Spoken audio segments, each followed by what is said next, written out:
Shares in U.S. refiner Marathon Petroleum are trading in record territory today. They are up after the company reported earnings for the fourth quarter. That blew away consensus. There is the stock. In the last year alone, it's up 25%. According to our guest, this is a good sign for investors in the U.S. refining sector. He says that industry is set to deliver another big year of capital returns to shareholders. We're joined by Matthew Blair, Managing Director at TPH&CO. Thanks very much for coming on the show, Matthew. Thanks for having me, Andrew. Walk us through these earnings from Marathon Petroleum. They were far better than the street expected. Yeah, that's exactly right. So MPC posted $3.98 adjusted EPS. Consensus was around $2.20 or so. And really the big driver here was a much better than expected capture rate on their indicator margin. They posted 122%, up from about 94% in the third quarter.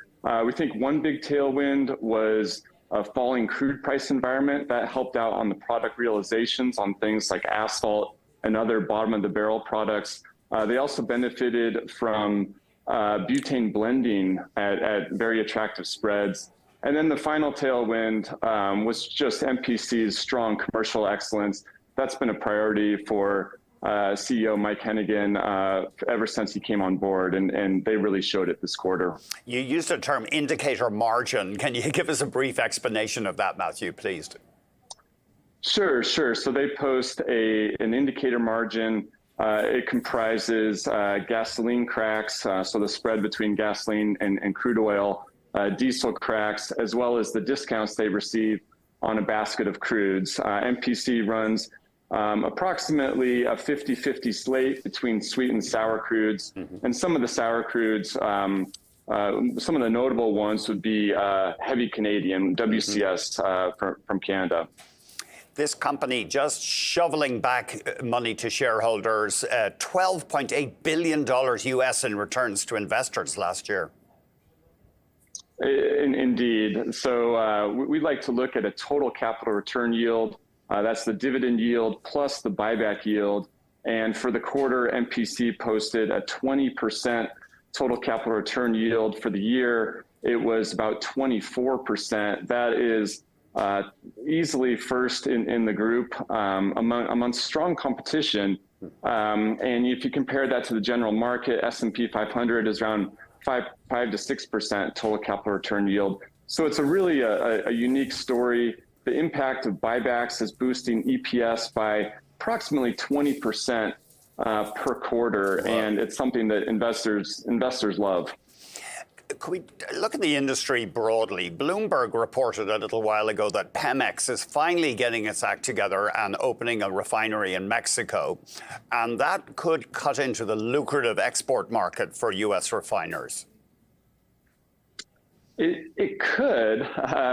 It remains to be seen. Pemex's history of operations at their existing refining system is quite poor, generally running below 50% utilization. That's in contrast to U.S. refiners that run at 90% utilization. I'd also remind you that anytime you're starting up a new refinery, you don't just turn on the switch and have it run at the full 340 rates. There's going to be a ramp, probably a multi-year ramp. But having said that, there is a fair amount of new refining capacity on the docket this year. Wow. We add up about 2.0 million barrels per day of nameplate refining capacity that's scheduled to start up. That compares to demand growth of about 1.2 or so. But right, the key question will be what kind of utilization do these new plants run at? And it's usually best to take a pretty cautious approach to that.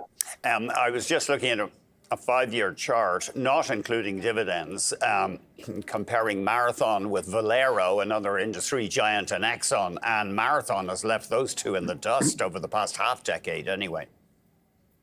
It's been a good 5 years. I'd also add that MPC has crushed the S&P 500 over that span too, which hopefully should generate more interest in energy stocks by investors.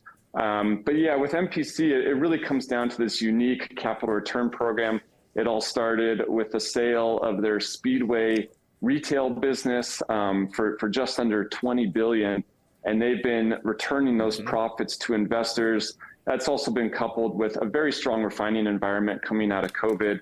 The world shuttered about 4 million barrels a day of refining capacity during COVID, and that's kept inventories low, kept product margins tight, and it's a good outlook.